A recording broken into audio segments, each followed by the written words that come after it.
Now it appears as if I'm lactating.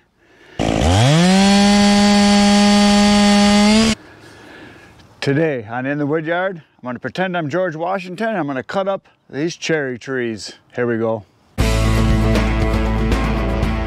I do not have wood teeth, but George apparently cut some cherry trees down at one time. But what I've got here is the other half of the pile from this stuff that I cut and split that's right here. And I'm going to do some cutting on it. This morning we had storms come through and it cooled off. It cooled down to about 65 degrees because it was in the 90s. So it's pretty nice out right now, but it's supposed to warm up to 90 again. But while it's still morning and somewhat cool out, I thought I'd hit this pile and at least cut a couple tanks worth, see how long I last before I melt. That could happen. It's supposed to get warm again, but I figured it's about as good as it's going to get in the morning for cutting. So I'm going to hit the pile right now and we're going to cut a little bit of cherry. I got the saws sharpened. I got them sharpened up really good, and I oiled and gassed them. We're ready to fly. Here we go. It's cutting time.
So I was cutting along quite happily. Things were going well. And I hit a rock, a big chunk of sod.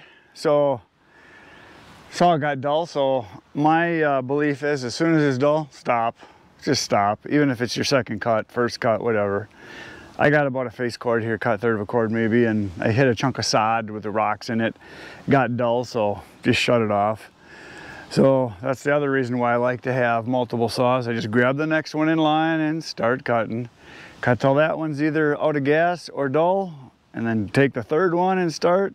Cut till that one's dull or out of gas. And then I either sharpen all of them, or if they're still good to go, if I haven't hit any chunks of sod or rocks or anything like that, or wire or nails, and I just keep cutting. I can get 2 tanks a lot of times on a good sharpening with good clean wood.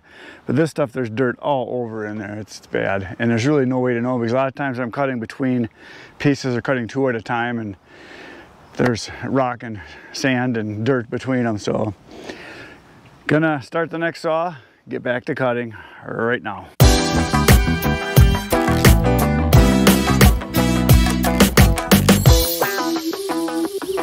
Bad words have been said. Hit another rock. It's terrible. I even followed the rock. I mean, I saw it right away. I mean, as soon as I saw sparks, I stopped. This handful of rocks was right where I was cutting. These chunks right here. And this one, where is it? You can see where I cut. Right there, you can see where I cut right on the top of it. And I was pushing down hard, of course. So what happens, because the way the rock was laying, this side of my teeth right here, sharp as can be on the right side. But the left side, rounded, rounded, rounded, rounded.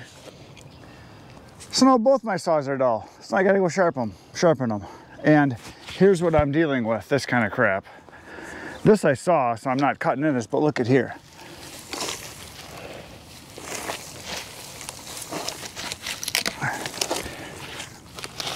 Chunks of sod, which you got to watch for. I try to separate them and shake them as much as I can and kind of move them around.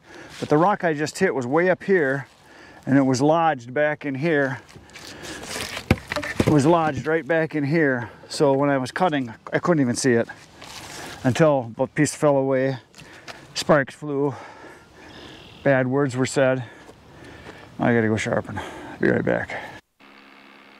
Okay, I thought I would do a little voiceover here with my cutting that's going on. When you cut in a pile like I do a lot of times, obviously you got to be careful. The logs can roll down and they can get you. This particular pile is very nice sized wood. By that I mean small. Even the biggest ones in there are, I don't know, 8, 10 inches. They're just not that big, and being that they're only 8-footers, if they roll down, they're not going to crush you and leave you crippled for life. As long as you do what I'm doing right there, I cut a section out on the bottom, and I'm standing on the ground there, and then clear away your rounds and let the logs just come to you. By having the runners put down, like the one that's right behind me, one in front of me there, or stringers, if you want to call them that, you're pretty safe in there really, because the pieces, when they come down, they're going to land on that. As long as you give yourself a little bit of space behind you or to the sides, you can escape pretty easily. And then I just obviously cut whatever's the closest. I don't cut like a whole log all the way across. See, I went from one log to a different log because I saw an easy cut, and there's another easy cut, and as the pieces just fall away, you just go to the next cut. What you really got to watch out for more than anything is 2 things. Well, 3 things. Got to watch out for rocks and chunks of sod, obviously. You got to watch out for pieces below where your saw is cutting, because I have had it happen. Even though I watch, it happens once in a while. You get a piece that will catch the bottom of the chain as you're cutting into a top piece, and there might be a piece cut, or just a chunk of wood, or even a piece of bark, or a stick that's in there, and your bottom of your chain can catch it and throw it at you. I've been hit in the shins, I've been hit in the crotch, I've been hit in the chest. I had one the other day, it hit me right in the face. It shot up and hit me in the face, but I have that face mask on the screen there. And because I had it on, it didn't really affect me at all. So, yeah, you got to watch out for that stuff. The other thing you got to watch, probably the most important thing, is your tip. You gotta know what your tip does, and you've got to know that you've always got to start with the bottom of the tip of the chain. Never ever start with the front of it, obviously. The top of it you can start with if you're coming down from underneath and you get it low enough and that you can come up safely. But you really got to watch that tip, and you got to, the more you do it, the easier this gets. And it's, I don't know how to explain it other than you will have some kickbacks, and you will learn real quick how to approach a piece and where to put your saw. And see how I'm working off the ends there? I just work with whatever is the closest to me and cut what I can reach easily, and just keep going through the pile. And a lot of times I'll stop, you know, when I'm cutting and throw pieces out of the way. I'll just set the saw down and chuck pieces, because if I start to get to where I'm stumbling or I'm on rounds that are on the ground and they're rolling, if they're not locked in place with other rounds or other logs, then you gotta get out of there and make yourself a stable platform to stand in. Now, I've been told by several people on the channel that are from other countries other than the United States. I'm pretty sure they're Eastern countries. It's illegal to stand on a log pile with a chainsaw. Luckily, I don't live over there, and I am able to make my own mistakes, and I'm accountable for my mistakes. If I go up there and take the chance that I fall and get hurt, it's my own fault, nobody else's. And I really don't want anybody else telling me what I can and can't do on a log pile when I'm working in general. That's why I'm kind of anti-OSHA. I mean, if I get hurt, yeah, I got hurt. And it's going to happen eventually. You just try to be as smart as you can and try to, you know, eliminate as many obstacles as you can. Here I'm cutting a stringer on there. Oh, did you see that piece fly up there? That little piece flew up and got me. That was on the back side that I was cutting there. Oh, and you saw that little flick I just did with the saw there? I do that a lot. I use the tip of the bar to move pieces out of my way a lot. Sometimes I'll flick them, you know, to the left or to the right. I'll flip them end for end over. But a lot of times I use what's right there, what I call the flick method. I'll hit the top of a piece and give the, right there a piece jumped up on me. I'll hit the top of a piece and flick it by hitting the gas a little bit, the trigger on the saw, and I can actually throw the pieces out of the way. Here sometimes I use my hand to obviously stop the saw, turn the saw away, and then you can reach in and pull it down. When the pieces roll down like this, I try to just get it to a spot where it's not going to go anymore and then start cutting. Sometimes I use my foot. Sometimes I'll try to get it wedged into another chunk or a log, or turn it the opposite direction so it can't roll anymore. So yeah, I just cut with what I can get there. And you see I'm cutting a small piece there. That's because it's a long piece that's not long enough for two pieces. So I just cut a chunk off of it. All the logs that I get are 100-inch pieces. And for some of you that might sound weird, but around the lake states here where I am, that's kind of standard for what the paper mills want. 100-inch long pieces. So you're usually going to get 6 16-inch pieces, and then you should have a 4-inch piece. But if a piece is crooked, or sometimes you get pieces that are just a little bit under, just a little bit over, but generally they're 100 inches. So again, you're going to get 100-inch chunks. And a lot of people wonder, oh, why I get so many cookies on the end. Well, it's because I got that extra 4 inches all the time. Now, what some people do, and I do this quite often, is that instead of having 6 pieces in your cookies or your small chunks, cut your pieces at 16.5 or 17 inches, and then you don't have any left over. Somewhere in there. But yeah, and again, a lot of people ask me, how I measure. Well, I've got a bunch of, there's 3 of them, zip ties on my handle. You can see it on the left-hand side of the handle there, and there's that little piece of pink tape on each one of them. I have that on there. I use it as a gauge, but I don't always lay the saw down and then measure that particular piece that I'm cutting every single time. Because I've got other rounds in there that I've cut, and you can kind of compare them to that, you kind of pick up on, you get an eye for what it needs to be. And I'm pretty close. I'm within an inch either way, which it's firewood. It's going to get burned. I don't have anybody coming out with a micrometer measuring the wood. Yes, it would be nice if it was perfect. Yes, it would be nice if they The rows were all just perfectly even. It's not that critical for what I'm doing. For some guys, they get pretty anal about it, and they want it to be exactly 16 or exactly 14 or 20, whatever it is, but anywhere from 15 to 17 is just fine. I've never, ever had anybody say, oh, this is an odd size piece, or this one is too big, or this one is too small. It averages out. You try to be as close as you can, as much as possible. Obviously, a processor would be ideal. You get all your pieces exact. But for me to go through with a piece of chalk and a stick or a measuring tape and mark every single log in a pile would take twice as long. And time is just more important. You can guess pretty darn close. I talked to two guys that sell wood full-time, professionally. They both told me the same thing. They never measure. They eye it up. That's all they do. They just eye it up. Yeah, you can get the magnetic stick-on pole that you can put on your saw and make all your marks and then go through and cut.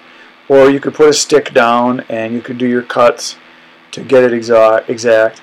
You know, that would work. Now, if you were cutting really, really big stuff like my brother does, he cuts a lot of stuff that's, 22 to 30 inches or even up to 40 inches sometimes. When you got a really big piece, then you want to mark it. And the reason is because if you're off on a lot of wood. And it's really hard to judge on a really, really big piece of a log that you're cutting on. Because it starts to almost like not be normal looking when you go to cut. It looks like, well, this is too small. Well, that's because your your log is so big. So anyway, when I go up on the pile, I make sure both my feet are solid, and I try to make sure that I'm cutting the best I can on the pile. Sticking the saw where it's safe. I try to always look, obviously, for chunks of sod and rocks, other sticks that are in there. I always try to cut, from the bottom like I did there, and then, cut down. And I can cut, underneath sometimes, lifting the saw up. But usually you start in the top between two pieces and pull down, and then your wood will kind of come to you as you cut. And if you're not comfortable standing like I am, because I've done this a lot, if you don't have billy goat senses like I guess I do, or cat reflexes, you're going to want to stay on the ground and throw your rounds out of the way as you cut. Because if you're on the ground, obviously you're stable. Obviously you're not going to be sliding around. But before I start cutting, I try to get both my feet solid. Like right there, I got my feet in a good spot, and then I cut. And I kind of cut another one. I usually try to make 2 or 3 cuts, sometimes 4 cuts on each spot, so that I'm not walking a lot back and forth, up and down, end for end on the logs. If you cut a log all the way across, you got to go all the way across, then you got to go back all the way the other way, start over again, especially if you cut from left to right, which a lot of guys do. I can cut from either direction, and I can cut with either hand. Now, see how that log came down? I knew it wasn't very big, and I knew it was going to hit my leg.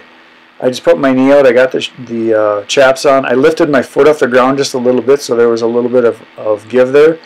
But those logs are not that heavy. That whole log might weigh 100 pounds or something like that. It's not coming that fast. You're not going to end up being roadkill. But once you get to logs once you get over 12, 16, 18 inches, yeah, then you're not going to do that. You're going to want to stay out of the way. But this small stuff is beautiful to cut in, because the chances of getting hurt with it are much, much slimmer as far as when it rolls down like that. So yeah, I just kind of work around the pieces as they come to me. I cut, work down the pile, and keep cutting, and usually end up with all the sawdust kind of right in one area, which is nice. I don't know what else to say about this other than I love cutting cherry. It's like one of my favorite woods to cut, if not the favorite. It cuts easy. It isn't super heavy like oak or hickory. Yeah, it doesn't burn quite as long, or it doesn't put out quite the amount of BTUs. But I tell you what, it dries a lot faster. It cuts a lot easier. It splits easy. It's light to lift as far as stacking. And then, like I said, when you dry it, it dries very fast. As soon as you get it split, I mean, literally in the summertime, if you split it, I'm kind of sliding down the log, just had to get better footing there. But if you cut it and split it, in a couple months, it's dry. It's ready to burn. I've done moisture tests on it. It dries real fast. To me, it's real similar to ash in that it's ready to burn quick. It's not quite as good as ash, because ash you can almost burn when it's green. Soft maple, which is very wet when you cut it, dries really fast also. Popple dries really fast. Cottonwood dries really fast. Obviously, any of the pines dry really fast. White pine especially dries real fast. Jack pine, red pine, they dry real fast too. Spruce takes a little longer, but that's not a pine, that's a spruce. Balsam dries real fast, like I said. What else is there? Juniper, cedar dries real fast. So anyway, just kind of cutting in the pile there. And once I get to where I can't find any other cuts to make, which isn't going to be for a while because I can go all the way up the pile here. Usually I get about 1 tank of cutting before I have to stop and move the rounds out of the way or refill, put more gas in. A lot of times I'll get somewhere, I'll cut from the bottom all the way to the top and across and as far as I can go on a pile like this. And that's pretty much about a tank full. I don't know if you saw that little flick I just did on that one back there a couple pieces ago. I cut it and it was sitting right where I wanted to make another cut. So a lot of times what I'll do is I'll take the saw and right on top of the round, if it's not wedged in between pieces, I hit the gas a little bit and I can put the teeth into it. Actually, I put the teeth into it first so I can kind of catch it. And then I give the saw a little burst of gas there and it'll roll the piece out of the way. Now sometimes what I'll do is I'll go to the end of a piece. You got to be careful with it because you can send it flying quite far if you don't practice it. There, I just pulled one out. You saw that one right there. But you can go to the end, the butt end, and you can get a better grip on it with the teeth of the saw. Give it a little gas and a little flick with your wrist, and you can throw the pieces pretty darn far. You can throw them 5-6 feet real easy. There, I got a little kickback. So yeah, you got to hang on. So yeah, just cutting up on the pile. You got to be careful. I don't know what else to say about it. I think I covered pretty much everything. So just a bunch more cutting in the pile here, and I think pretty soon I'm going to have to stop and clear some of those rounds out of there because it's starting to be like walking on a gym floor with marbles. See, I'm kicking that one out. There, I got a better footing there. Usually the logs you haven't cut yet, see, there I kicked one out. There, I'm back on the logs that have not been cut. Much more solid to stand on. Obviously, if you're on the rounds that have been cut, and the smaller they are, the worse they are. The big ones are pretty good. Because the big ones, what happens is they get wedged between pieces, and they don't move very good. Partially because they're heavy, partially because they get wedged easier. But the little ones are the ones you got to watch out for. They can be a problem. So not much of a view here with my back. I should have the camera on the other side, I guess. But I got a big log pile over there, so I think that's enough on this one. Oh, what am I going to do here? Oh, looking for a better footing. Coming down, down. There we go. Oh, back up is better. And then back to cutting again. So that's pretty much how it works. So yeah, you just take your time. You don't have to rush. The more you do it, the easier it gets. It might look easy, and for me, now it is. I'm very comfortable up there. I haven't fell yet on a log pile. The only time I ever have fell is when I'm on the ground, actually, which is really weird when you think about it. I have been on the ground, and I have made a cut, and I go to step back, and there's a log right behind me, and it catches my heel, and that's when I have fell. I fell right on my butt. I think probably twice now that I can remember, where I actually fell backwards. And it's because I didn't think there was anything behind me. When I'm on a log pile, I know I'm standing on marbles on a gym floor. I know you got to really be solid and take your time and make sure your balance is really good. Nothing underneath you is moving. It's on the ground when I tend to have problems because you think you're okay, but you're not. See how the stuff just keeps coming down as you cut? The logs just keep rolling and keep rolling, keep rolling. What I don't like about these little ones, as you can see, when you go to cut them, they move a lot. There's not a lot of weight there to hold them in place.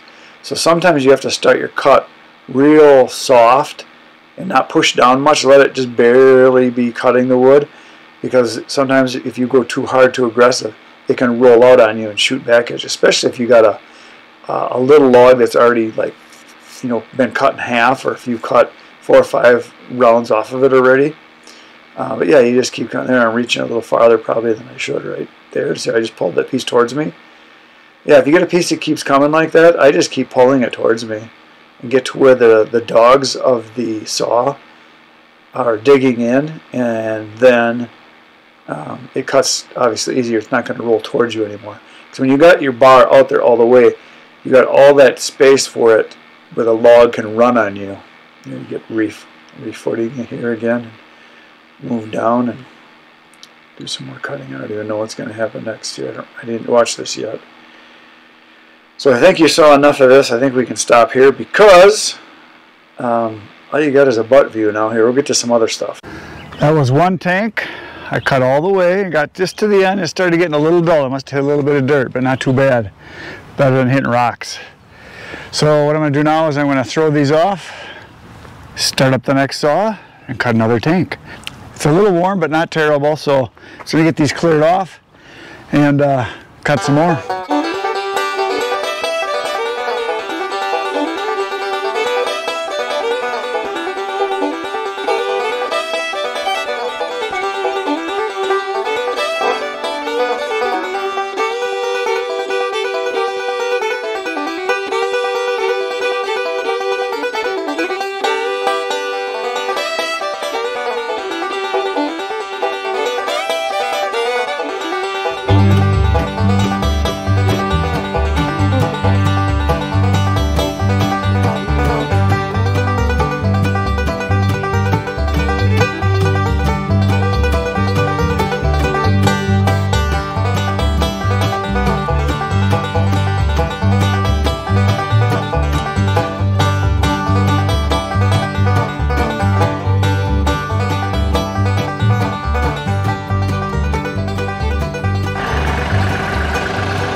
So I went in and had some lunch, cooled off, and decided it's time to play with my tractor a little bit. So I drove around to the other side of the wood pile right here, where this is the wood that Harry cut up when he was here, and I'll throw it into the bucket.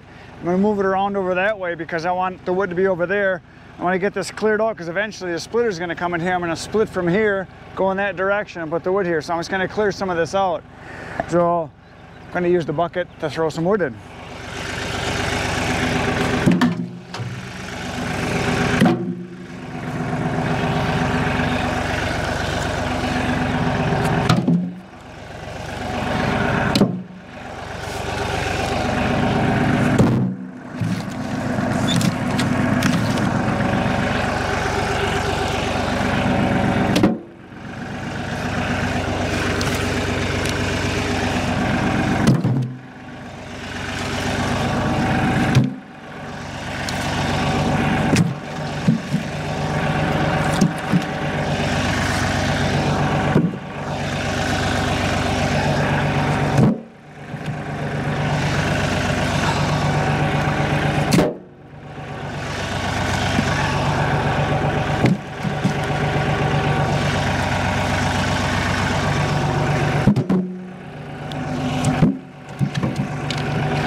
I didn't do a very good job stacking it, but it's in. Now we're going to go dump it over that way.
got a bunch more done.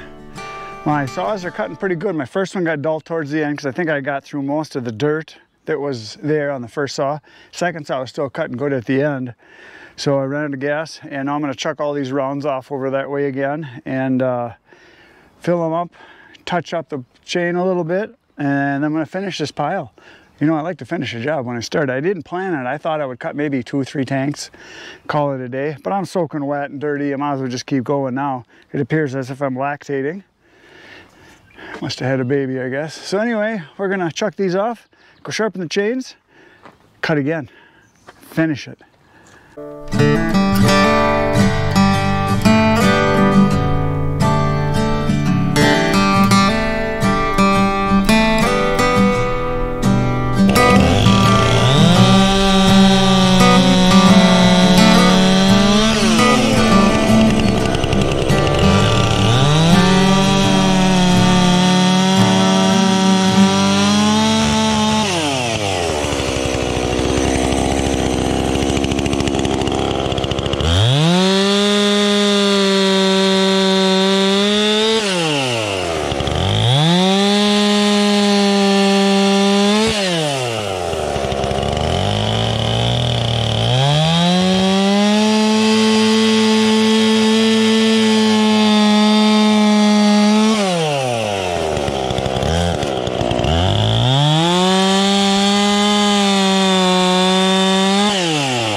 This is the end. I ran one tank out and this is what I got left. Just got these few pieces here, so I'm going to start the chainsaw up and we're going to cut them right now.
That's all she wrote.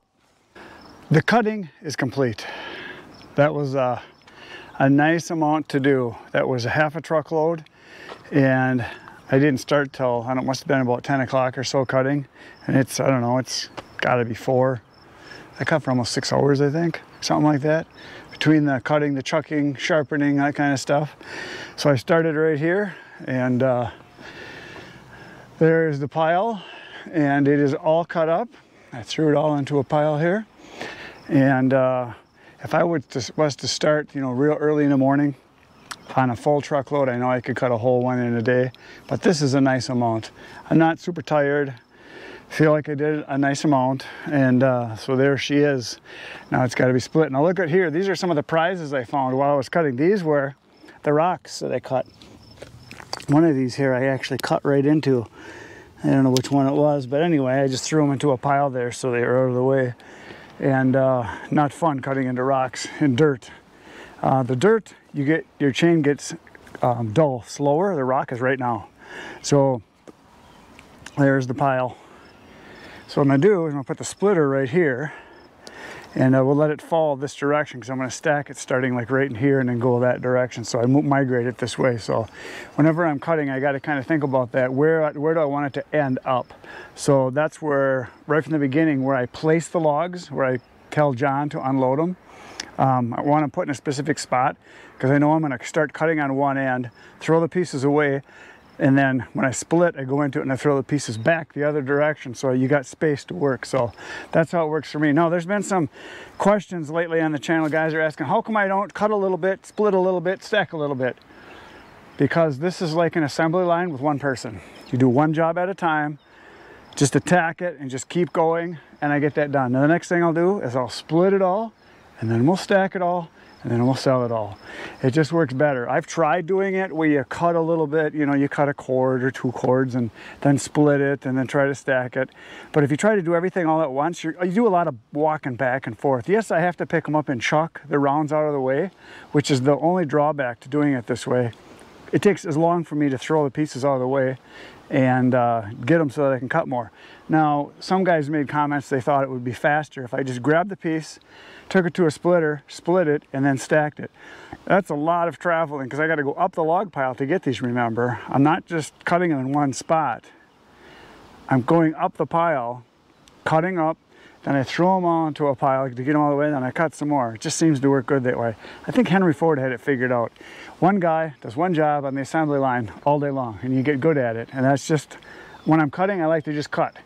I wish I could always have someone here to chuck the rounds out of the way as I was cutting, because I could go even faster and I could really get a lot of work done.